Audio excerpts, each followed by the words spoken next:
One of our customers, they've been a client of ours actually for a long time. And over time, they realized they were in this situation where they were increasingly spending more money on maintenance and upgrades than on being able to implement new features and functionality. They wanted to find a way that they could really be continuing to invest in their digital because they were seeing it work for them. And they believed that if they could invest more money in new features that add value versus in keeping the platform current, that would just help them grow more quickly. So we moved to BigCommerce, and that has been a real success for them. That's enabled them to leverage new capabilities through BigCommerce's B2B edition. It's always about making incremental improvements. And so one of the things that I love about so many of our customers is that they adopt this mindset of continually improving their digital presence and their overall use of technology to help them future-proof their business. They're a great example of that at work. I love thinking about how organizations can future-proof their businesses. Brilliance has been around for 25 years, and we often work with manufacturers and distributors who themselves have been around for 50 or 100 years. They've had some things that have really worked for them to get them to where they are today. And yet, as they look at what do they need to do to continue to be here 20 plus years from now, there's often different things that need to be implemented as a part of their business, both in terms of strategies, but also in terms of technology. Often, when we look at the technology side of how to future-proof your business, there are different things that need to be put in place. One is ensuring customers can digitally self-serve, place orders online, or get answers to questions online, and especially in the B2B e-commerce space. And then also from a personalization perspective, in order for our businesses to continue to grow, we need to demonstrate how we're different than everybody else. So the ability for organizations to personalize both their digital experiences, but also their product offerings really enables them to stand out and differentiate in the market. The idea of future-proofing, it's a commitment, it's a mindset. You have to be proactive when you take on the idea of future-proofing because technologies are changing so rapidly. Everyone's talking about artificial intelligence and what that's going to do in terms of e-commerce alone. When it comes down to future-proofing, there's a ton of options out there as far as technology goes, but really at its core, it's adopting this mindset of proactiveness and continuing to keep your head on a swivel in terms of making changes and not just being stagnant. We have seen many technologies come and go, and also many technologies stick around, but you're never done. To your point, Jared, it is an aspect of having a mindset that enables you to continually grow and be looking at what's happening next, what's happening on the market, which really kind of leads to what are those strategies? How do organizations ensure that they're continuing to have that mindset?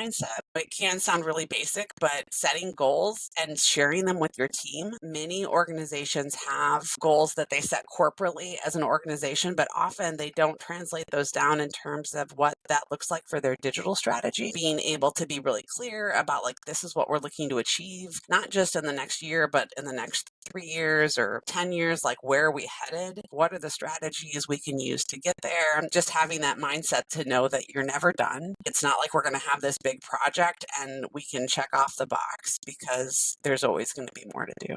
There are a few signs that I look for in terms of replatforming. One that's a no-brainer. If you have a website or a digital experience and it doesn't work well on mobile devices, at a minimum, you need to redesign your site. If you're looking at a need to redesign your site, that can be a good time to also look at a replatform. Another really important sign in terms of a replatform that we've seen many times is that if you're spending more money on having to keep your platform current, on maintenance tasks, then you're able to spend on implementing new technology that enables you to add value for customers. Those are signs that you need to look at a replatform. What we know is that many software platforms that are now available on the market, you don't even need to upgrade. They're constantly up to date. For B2B merchants, it used to be that software as a service platforms weren't really available to meet the feature set of B2B merchants. And now SaaS platforms have increasingly improved their capability. If you're in a situation where you're spending a lot of money on maintenance, it's a good time to take a look at what else is out there. In conjunction with that, lack of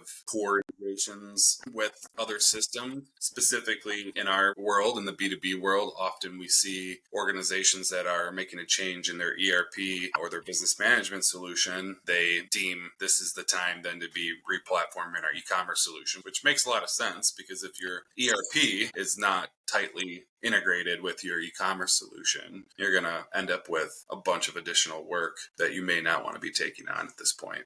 Every situation is unique. And as you said, Jared, we have had clients who want to do both at the same time, and we have. But if I were to make a choice from a business of my own, it would not be to do them both at the same time. Because there are complexities in doing both at the same time. It simplifies what you need to focus on. Being able to focus, narrow what you're trying to do at once, keep it simple and get it live, and constantly iterate and improve is always best. If I had to pick one to do first, it's going to depend on the situation. I would likely pick the e-commerce site first. That is where your customers are interfacing with, and it has the greatest potential to help you grow revenue if you do it well. What that means, if you're going to do your e-commerce site first and be on an older ERP, it means that you're going to have to pay to build an integration between your e-commerce site and your older ERP that you're likely going to throw away in 6 months when your new ERP gets live, which is why many organizations will say we want to do them both at the same time. I applaud all the customers that have the grit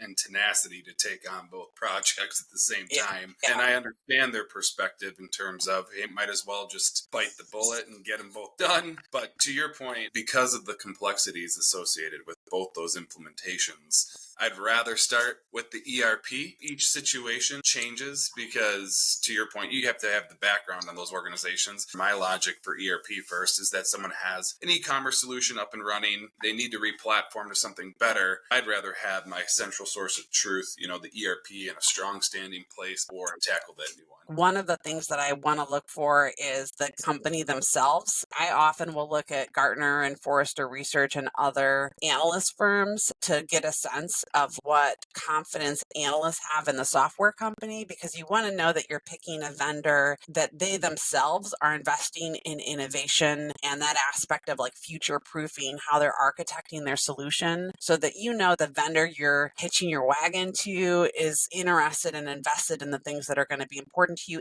and you want to know that they're going to be around 10 years from now. You also want to pick someone who has a feature set that aligns with features that are important to you. In the B2B e-commerce space, that specifically means you need to look for vendors that have capabilities built around account hierarchy, because for B2B e-commerce, it's not just an individual that purchases, but the company account. So you want to enable capabilities where anyone in the company could log in and see the orders that have been placed under the account, or even they have different permissions to see different things. Integration capabilities are really important to look for. What kind of both pre-built integrations do they already have, but also what's the quality of their APIs and focus that they have on integrating with other systems. Content management is one that's important to me because I really believe that one of the ways businesses can really stand out in the crowd is to have a digital experience that both has a great content experience and have a really strong e-commerce solution. Going back to the original topic of this conversation about future proofing, looking and seeing what they have planned in the next 6 to 12 months, if it's possible, I think that can be very valuable for the decision that you're making. It takes you anywhere from 3 to 12 months to get an e-commerce solution up and running. By the time you're up and running, it's possible they have